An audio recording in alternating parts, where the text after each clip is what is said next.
Good evening, everyone. Bill Ross here again for webinar part 2 on engine care, operation, and management. Jeff, I want to thank you for being our host, you and Social Flight. Social Flight is really a neat venue for us to both provide information to our end customers and also for promotion of general aviation throughout the our brethren, if you will. And we thank you for providing that venue for us. Jeff indicated that we were dialed in on the wrong line, and that was me that was dialed in on the wrong line, so I have to take full blame for that, and I do apologize for that. I've wasted 10 minutes of your time, and it was not intentional, but we will go ahead and get started with part 2 of our engine care, operation, and management seminar. If you attended the one 2 weeks ago, I hope that you found it informative, and I hope that one of the things that you walked away with is the fact that fuel system calibration is very important. And I'd like to take a moment to tell you that we're hosting a Beechcraft fly-in November the 5th through the 8th here at the factory in Mobile, Alabama. That is a Beechcraft event, but it's open to any Continental owner. We will be doing actual hands-on calibrations on aircraft and lots of information on saving you money, reducing the life cycle cost of operating a Continental engine, and increase our emphasis on safety. We think that you'll have a safer operation of the aircraft by attending that. So if you need more information on that, you can look at our website. It's also on the social event calendar or social flight calendar for this November 5th through the 8th. It's something that you won't want to miss. But we'll jump right back into engine operation and our engine care, operation, and management, and we'll begin part 2. Tonight, we will talk about, again, some of the questions that you need to ask your maintenance provider. Make sure that he's taking care of your engine with regards to these bullet points that you see. Baffles, we'll discuss baffles and how the air flows through the engine and cools the engine and the importance of that. Induction system inspections, we'll talk about the importance of that and how that can even tie into an oil analysis. We'll talk about maintenance-induced issues. Yes, there is somewhere out there the world's worst mechanic, and he's working on someone's aircraft this evening. And then probably the most, or the highlight of the whole seminar will be engine operation, and we'll talk about best power, lean at peak, max cruise power setting, and hopefully you'll walk away with some terminology and understanding of engine operation that you didn't have before. And then we'll conclude with many of the ways that Continental Motors and Continental Motor Services can provide you service after your sale or after your delivery of your engine or whatever Continental product you may fly.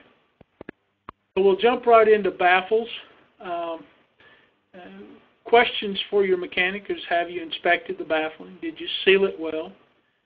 Should I replace it? I see a lot of engines that are replaced. People spend $20,000, $30,000, $40,000 on a factory engine or a overhauled engine, and the mechanic does the installation and uses the same old baffling that's worn out and in a state of disrepair.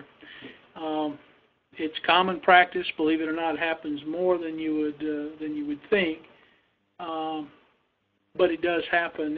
And don't ever skimp on baffling. It's a very important piece of the puzzle.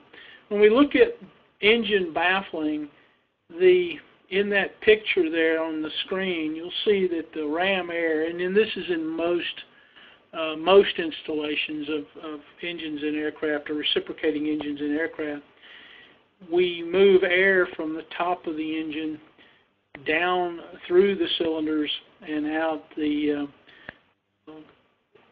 cowl flap area or the bottom of the cowl where the air exits the engine. There's a little orange depicted there we call aircraft supplied cooling baffles. That area, if we draw that line there where the blue arrows are coming in, that's a high pressure area. And that high pressure area flows down through the cylinders, again out through the bottom of the cowling. We call that high pressure to low the delta P. If there's any leaks in that depicted line, then we can escape or have an escape of cooling air and reduce the delta P and start to overheat the engine.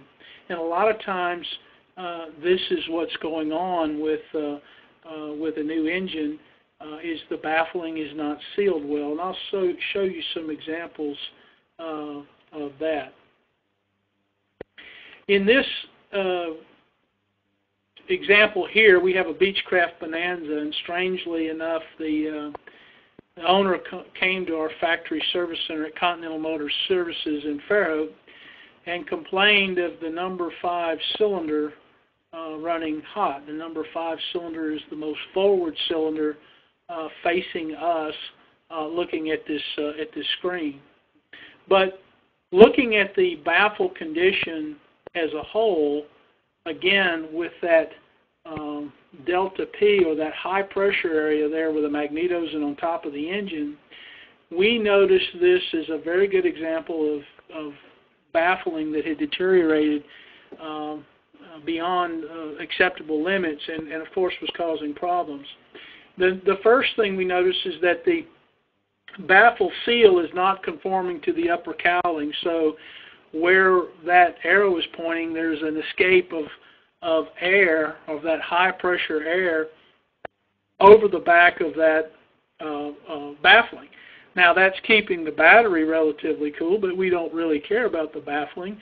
We want, the battery, keeping it relatively cool, but we don't really care about keeping the battery or the starter cool. We want that air deflected to the cylinders and to keep them cool. There were a lot of cracks in this baffling, which was a further escape of the high pressure area, reducing that amount of air that are getting to the cylinder, so it was a reduced amount of flow and robbed the engine of very vital cooling area. The baffle seal on the side was not, or making minimal contact with the upper cowling, so there was another escape of air around that outside. Again, it was keeping the rocker cover on cylinder number 1 very cool, but again, we want that deflected through the fins, through the cooling fins on the cylinders and the barrel, in order to adequately cool the engine. And last but not least, the baffle seal was totally collapsed and not even contacting the upper cowling there at cylinder number 5. And strangely enough, this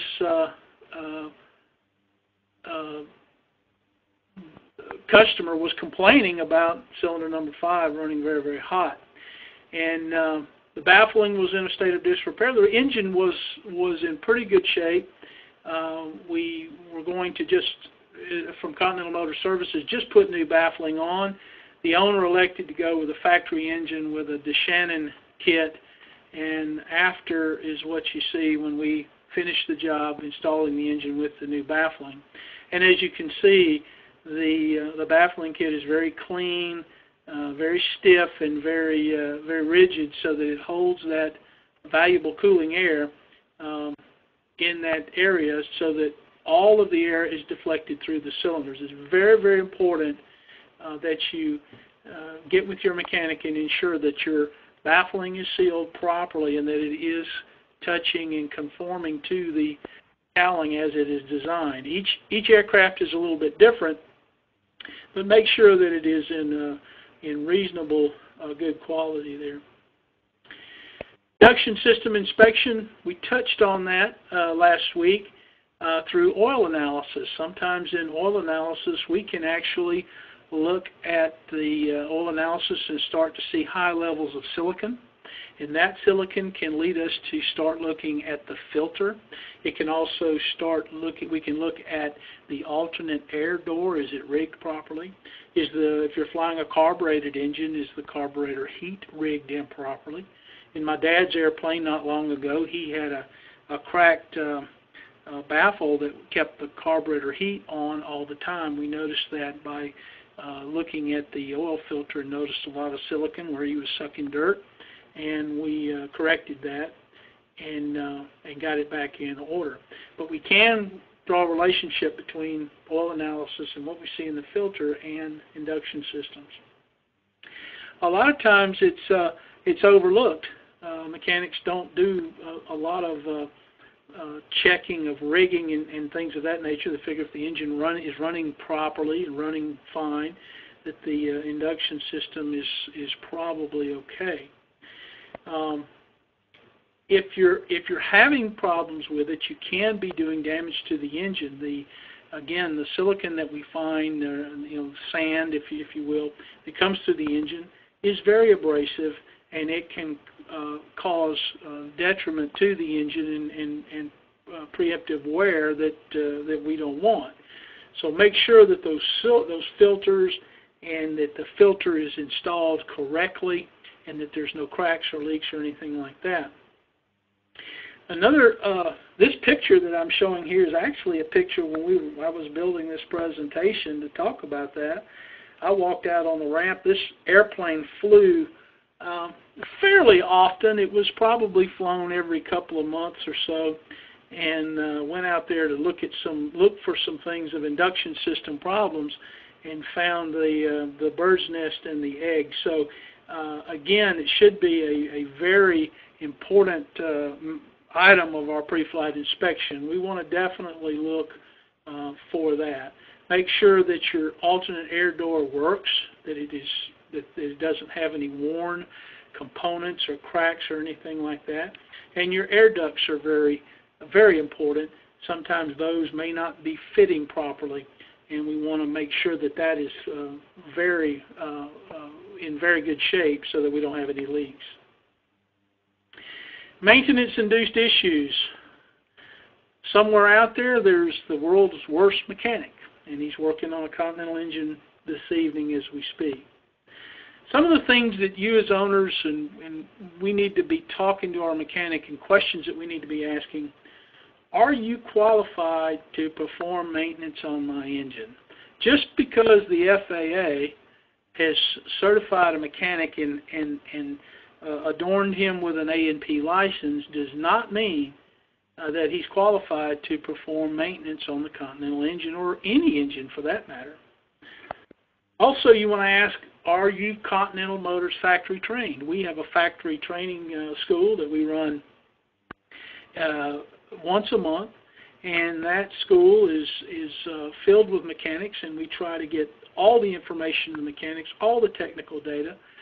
But there's still a lot of them out there that don't adhere to that. They don't subscribe to our technical data, and there's a lot of unsubstantiated technical data floating around, and opinions and things like that. So that's the next question that you want to ask your mechanic is, do you subscribe to the technical data for the aircraft that he's working on? Very important that they do that. Just because a guy's been doing it 30 years or 40 years doesn't mean he's been doing it right. He could be doing it wrong for a long time. And some of the highlights that we see with problems and maintenance-induced issues is the utilization of the proper torque specifications. I tell the story of when I was 15 years old. For those of you who were here last week, you know I've been flying since I was 15, 16 years old, and working on airplanes since I was 15 years old. And another partner of mine here at Continental Motors, who's our product analysis manager, he and I, as aspiring mechanics in South Alabama, when we were in high school, decided that we would change a cylinder on a 182, and we did so with a 1/2-inch ratchet wrench. We did not have any technical data. We did not have a torque wrench, and if we had a torque wrench, I'm certain that it wouldn't have been calibrated. So again, we were out there on the unknown, and unfortunately that engine lasted about 30 hours before it broke a crankshaft, and I'll show you some examples of how that happens. So it's a very serious matter, and when I talk about torque and I talk about maintenance-induced issues, I kind of like to think that I'm an authority on it because I've lived it. And we're lucky that no one was hurt, but we did learn from that. I'll let you know that we both went and got our A&Ps. We both have the technical data for the aircraft that we work on, and we both are equipped with calibrated torque wrenches. So make sure that your mechanic has the knowledge, he has the training, he has the correct technical data, and that he has the correct tools. And his tools should be calibrated on a regular scheduled basis. You can go in and ask to see the calibration sticker. Do you have it calibrated? Make sure that they're doing that. Also, you want to be leery of mechanics that follow hangar talk or chat room talk versus what the manufacturer publishes and recommends. And make sure that you're not listening to people that tell you, oh, you don't need to do that, or oh, you don't need to do this. Continental's just making busy work for you. I promise you, if you'll do the things that we require, that we recommend, we will beat anyone out there long term. We will beat them on the cost of ownership of the engine. You will be money in the bank doing the things that we ask you to do or recommend that you do. And the last bullet there, lack of fuel system adjustments. A lot of mechanics I talked to this weekend at an air show in Louisiana, and a lot of mechanics had no idea about fuel system calibration. So be leery of that, and don't be afraid to ask the questions. When we talk about torque and we talk about some of the maintenance-induced issues and how important it is, I like to use the example of the cylinder base, crankcase, and through bolt nuts. In this picture, you'll see there's a 12-point nut there. That's a through stud that goes all the way through the engine. Those are torqued on most Continental big bore engines. Those are torqued at 800 inch-pounds, and the deck nuts are torqued at 500. It is very important that the torque be proper and that it be performed with a calibrated torque wrench. It should be torqued with someone on the other side torquing in unison. And we publish that in our data. But that is the lifeline, that through bolt, that 12-point nut, and that stud, or through bolt that runs all the way through the engine, is the lifeline of the engine. When we think about torque, I want you to think about tension. I want you to think about the amount of stretch on the bolt.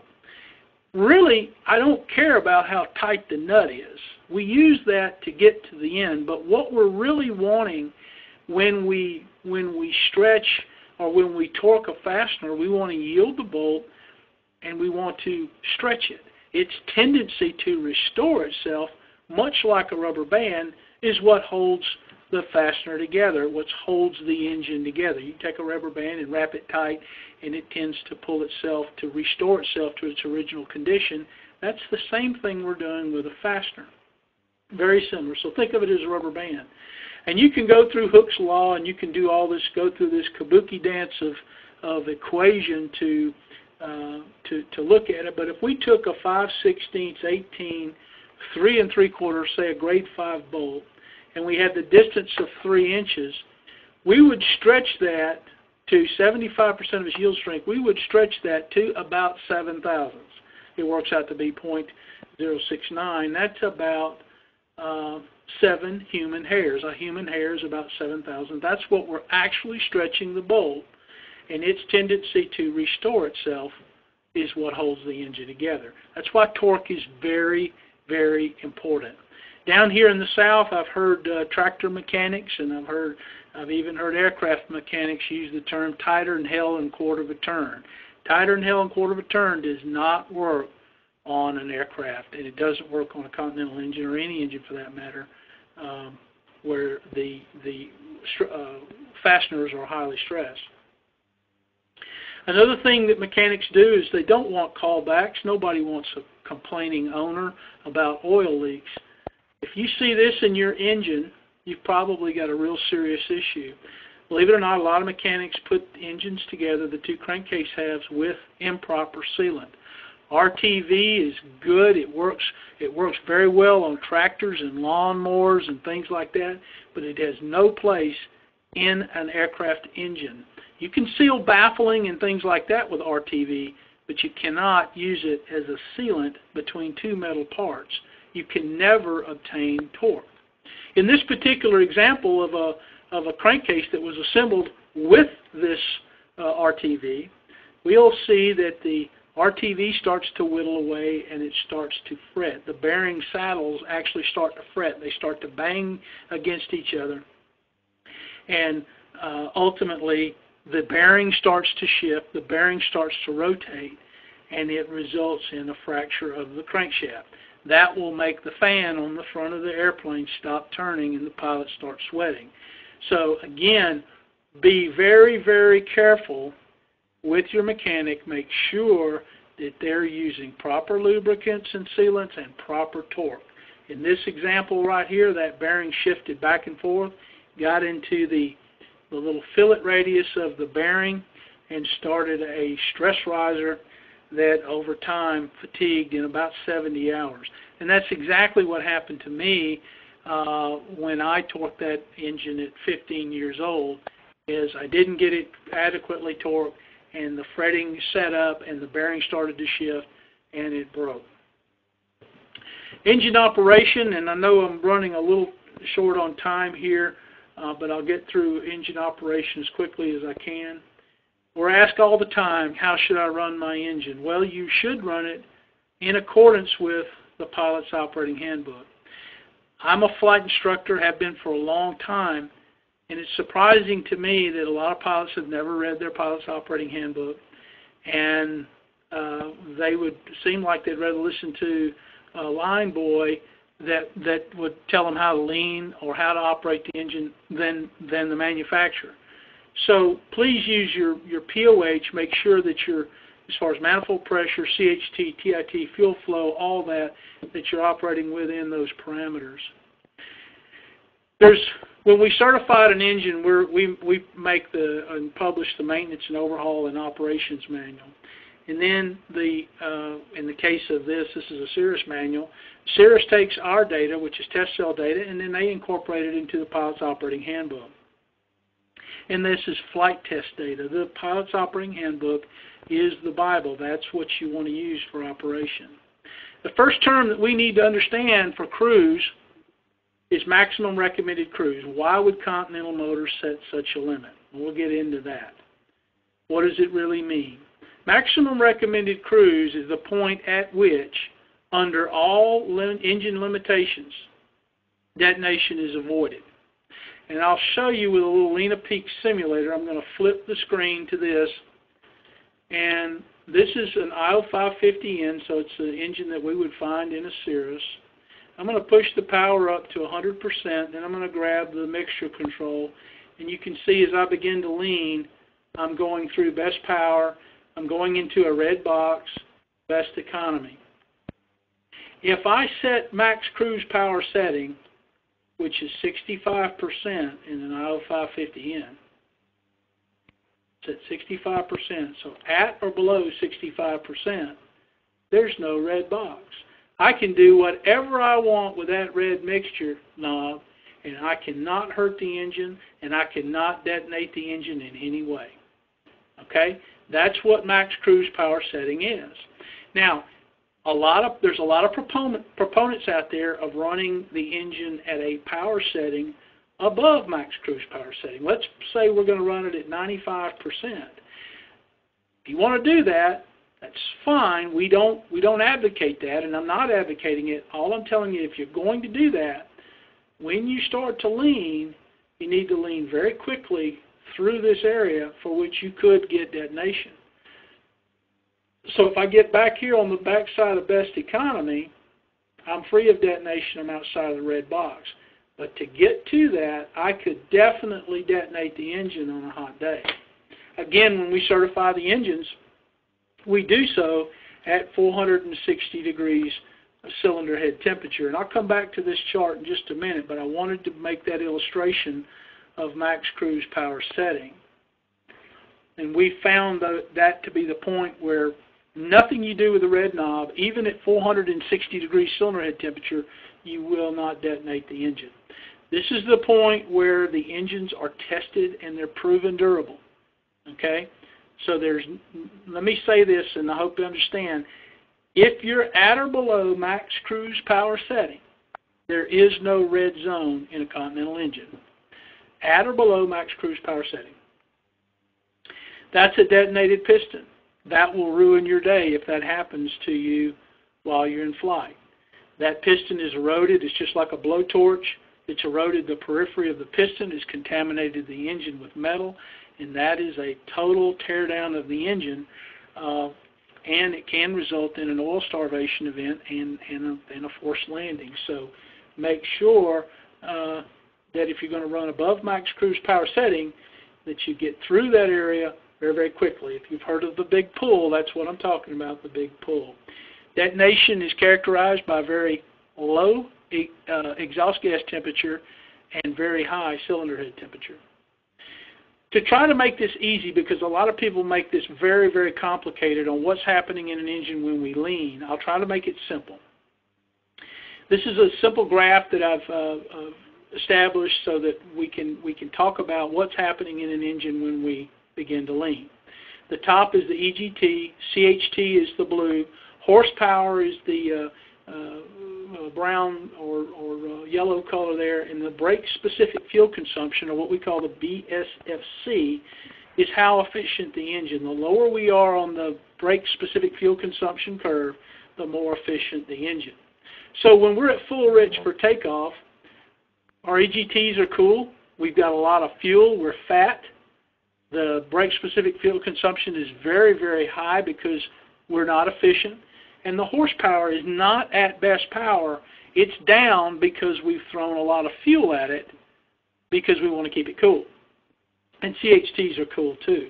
As we begin to lean the engine, we find best power. Best power is the point at which we're getting the most twist, the most horsepower on the engine.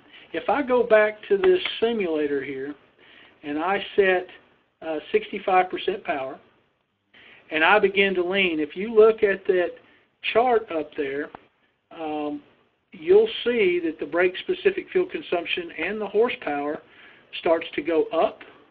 The brake-specific fuel consumption is coming down, but the horsepower, which is red on the needle, if I'm full rich, it's about 210 horsepower at 65%.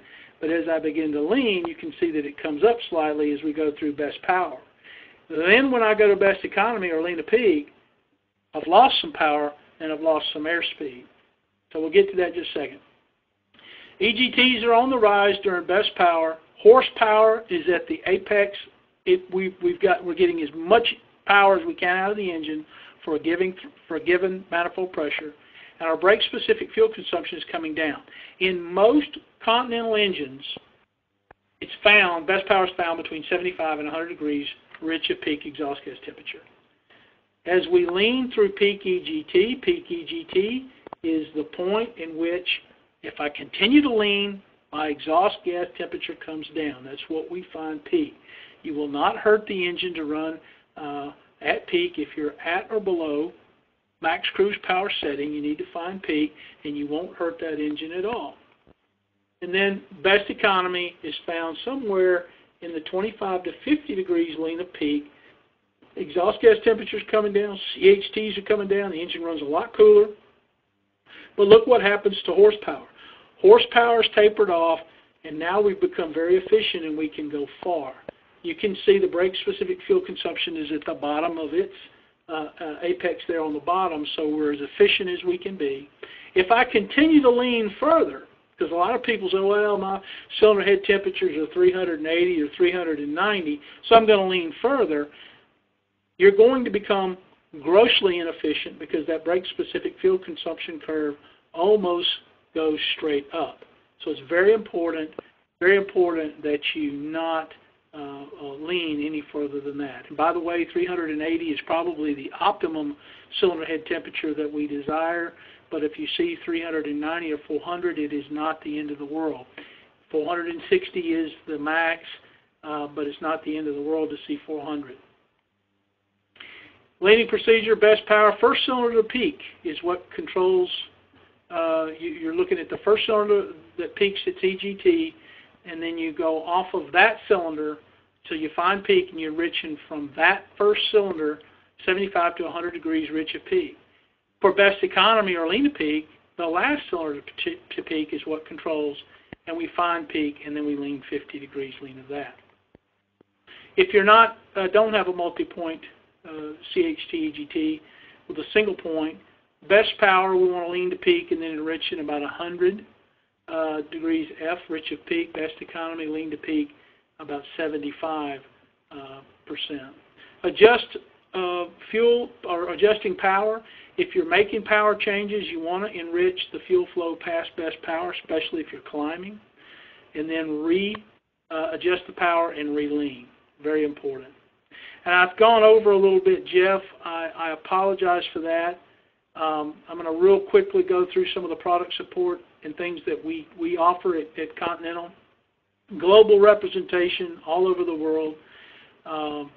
We do aircraft management at Continental Motor Services located in Fairhope, Alabama.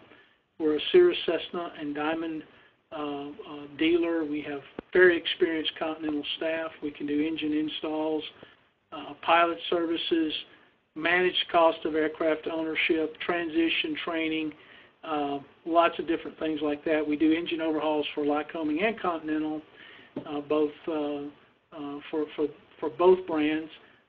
We have the avionics capability now, and we also are having a propeller shop that we're putting in now. So we're truly becoming a one-stop shop. Cylinder repair we can do for Continental, Lycoming, Superior. We have a state-of-the-art facility for that. And we can do diesel engine installations there too for the Continental diesel engines that are now coming online. Again, I mentioned avionics services. We have that, and we can do a lot of retrofitting and panel upgrades for all types of engines. Direct engine sales, and certainly we're your in-stock source for parts. That's our website. Again, if you have questions, those numbers are to the technical support line, and we can certainly address questions through the technical support line. Our website is there's a lot of information there with regards to technical data, service bulletins, and things like that, and what's new at Continental, and I invite you to certainly join us there at the website. Again, I apologize for running about 10 minutes over.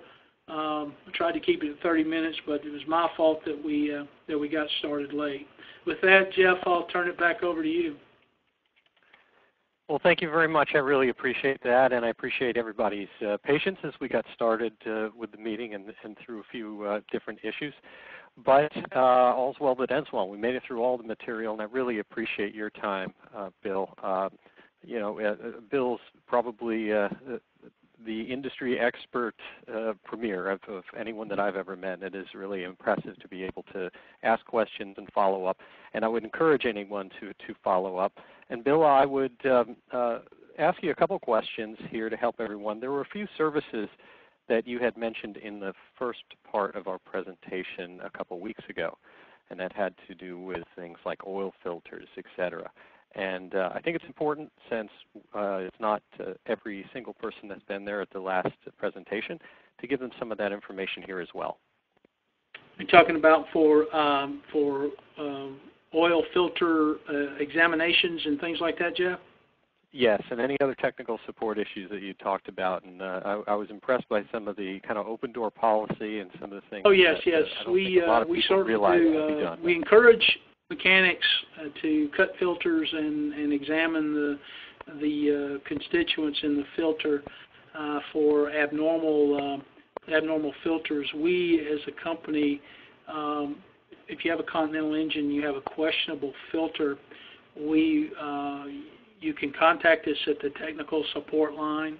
The technical representative will send you a return goods authorization, have you fill out a form about how much time is on the oil and things like that, give you instructions for sending half the filter in, and we will perform an examination of that filter.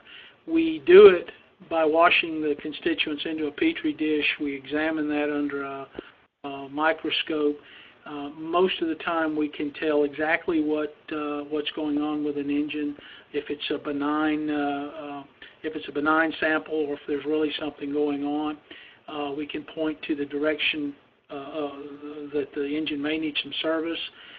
If we get stumped, we do have 2 PhD metallurgists here on staff, and they have a scanning electron microscope, and they can definitely narrow down as to where that material is coming from. Sometimes it's masticated and it is very difficult to determine, but we do have that as a resource, and we use that when we have to. And Bill, are there some guidelines? We're getting some questions now in chat. I'd encourage people to do that. And one of the questions that came in is, are there some guidelines that you would use as to when you would have a lab or Continental Motors review and evaluate the filter media?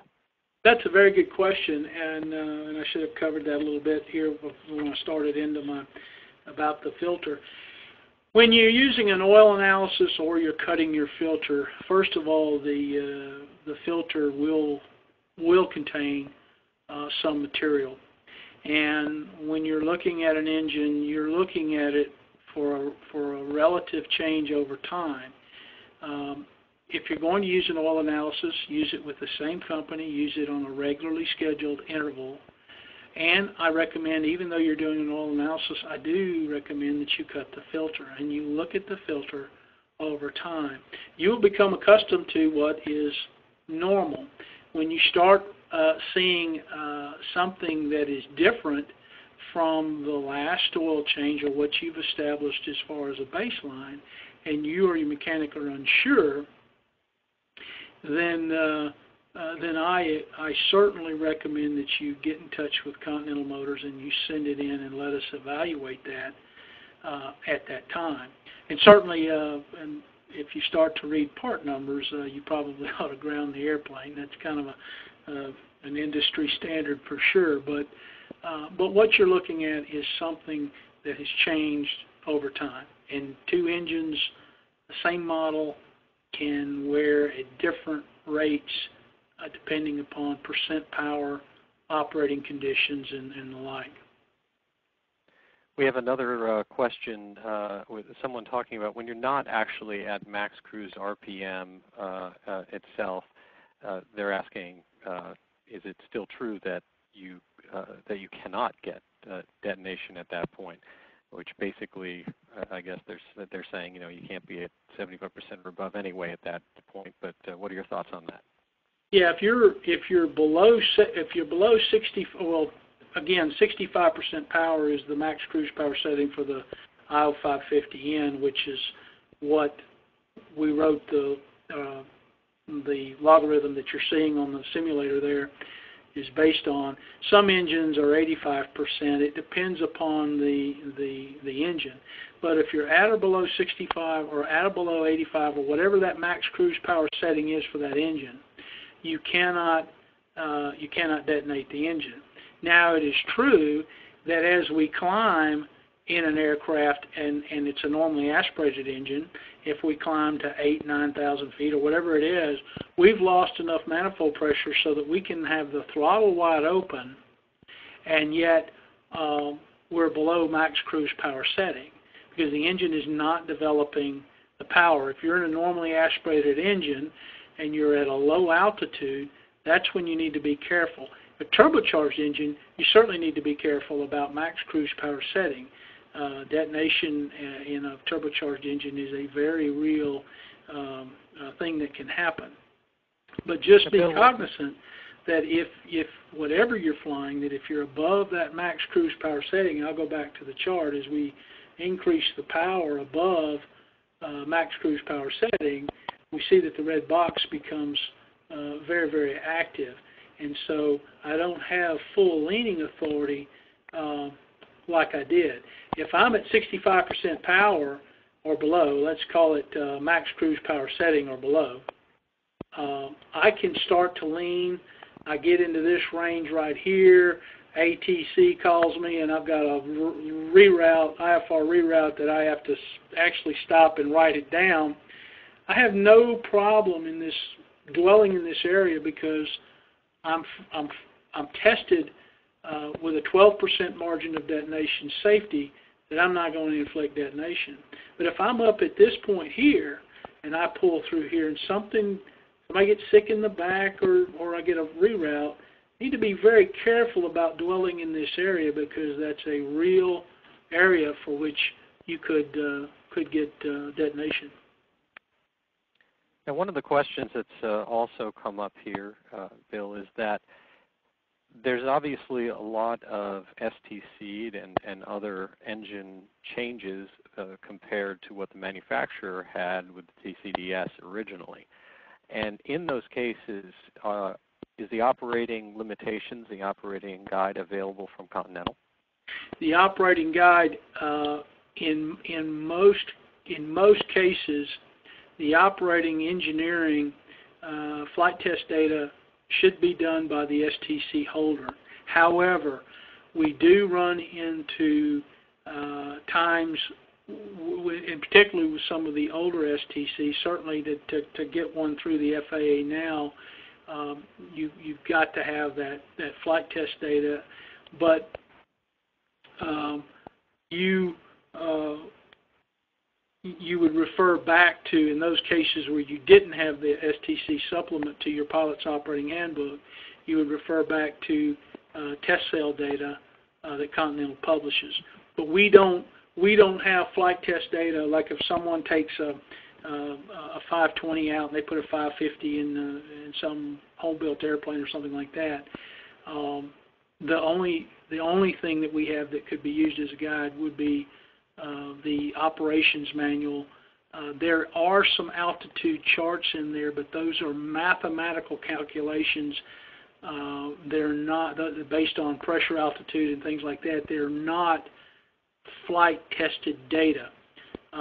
But if you're doing a reputable STC upgrade for an engine in an aircraft, it's a reputable STC and it's not of ancient history, you can be rest assured there's a pilot's operating supplement. Right. So I think the message to everyone in that particular case, of course, if you have an IO 550 updated Bonanza or something similar like that, and you don't have, you find all your materials are for the older engine, then it's the STC holder that's probably where you should best contact to get that information, because it probably does exist there. Absolutely. Another question that's come up has to do with air oil separators, and this came up a little.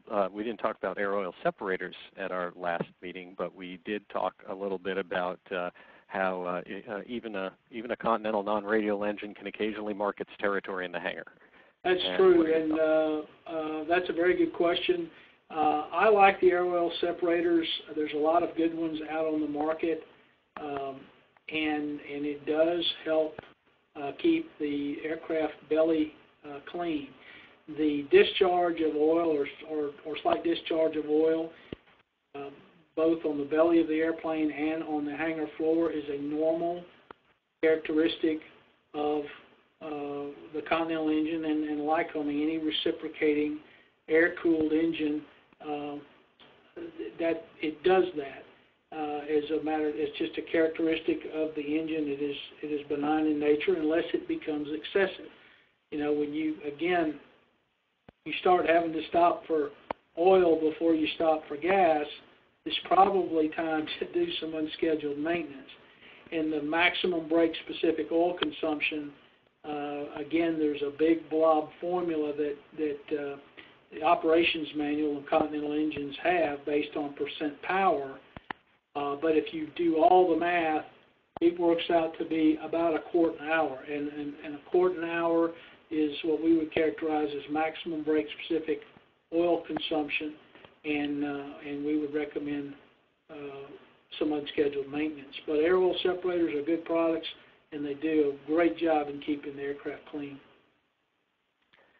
Another thing that comes up that may be related to what we talked about last week again as well, but when you talk about doing the Lena Peak operations, and you use the chart that's here, EGT spread comes up. Right. And obviously, you've got names out there like GAMI, et cetera, but Continental has done some work in this area as well directly. So can you comment on that? I certainly can, and we do not publish a max spread between the richest and the leanest cylinder. The engine should run smooth Lena Peak without any bumping or it's not a misfire. It's actually just the engine is starting to see variability in the amount of push on one piston or the other, and we perceive that as rough running, or I've even heard it called a lean misfire and things like that, and that's really not what's happening. It's just an area of variability of push between the cylinders.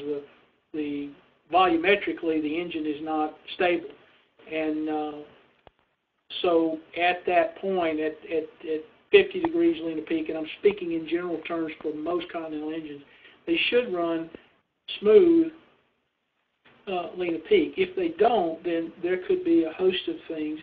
GAMI does make a good product. They do align the peaks much closer, but the target is not really the EGT. The target is the flow, the fuel flow on that particular cylinder. And again, we don't publish a max EGT. Peak is the max EGT that you're going to see, and we don't publish a spread. If I could give you some general term or general idea of that, I would say that 100 degrees is not uncommon, maybe even 150 between two cylinders, and then maybe the first and last peak. You may even see as much as 200. It's not that much. It's not that big a deal to worry about if the engine is running smooth 50 degrees Lena Peak. If it's not, then you may want to try a set of position-tuned nozzles. But before you do that, I would do a fuel system calibration, and I would make sure that the nozzles are all clean and that the engine does not have any induction leaks. That's easy to test with a shop vac turned around backwards to pressurize the induction system, or you can do it with shop air. I do caution people on doing it with shop air. They have to be careful that they don't bust a manifold pressure gauge. But you want to look and make sure that there's no anomaly going on with the engine before we invest in GAMI or Continental position-tuned nozzles. Those nozzles will get you closer and align the peaks, but make sure that we don't have an anomaly with the engine before we invest in that product. Okay, well, Bill, I'd really like to thank you for your time tonight. I'd like to thank everyone who took time out of their evening to join us. This is part of a series that we do here at Social Flight in order to bring you as education and as much aviation activity into your life as we can. For those of you not directly familiar or members, Social Flight is a free web and mobile app that brings you all the things that are happening in aviation. We've cataloged over 17,000 aviation events, and we also have weather and airports information as well as even points of interest. We have over 300,000 places that you can walk to from an airport. Our mission is to get people flying more. And we wouldn't be here if it weren't for folks like Continental Motors and their generous support to keep us going. And one of the most important things that we can do is simply have everyone spread the word. It's a great application. Again, it's free, and it gives everyone an opportunity to make the most of their weekends and their free time and take part in aviation, which we love so much. And so again, thank you, Bill. I appreciate your time. Everyone, please take a look at, you'll see there's a section for online education and webinars. It's a bar at the bottom of Social Flight. And we've gotten quite a few questions having to do with recordings. And those recordings are also available on Social Flight. We're going to put a link up there shortly, and we will try also to email everyone that. But if you go back and open a past meeting in Social Flight simply by using your date setting, it will always have the recording of the past event. And so we're trying to do as much as we can that way to create a library for all of you that includes education from all of our partners. And so, again, thank you all very much for your time. Thank you, Jeff.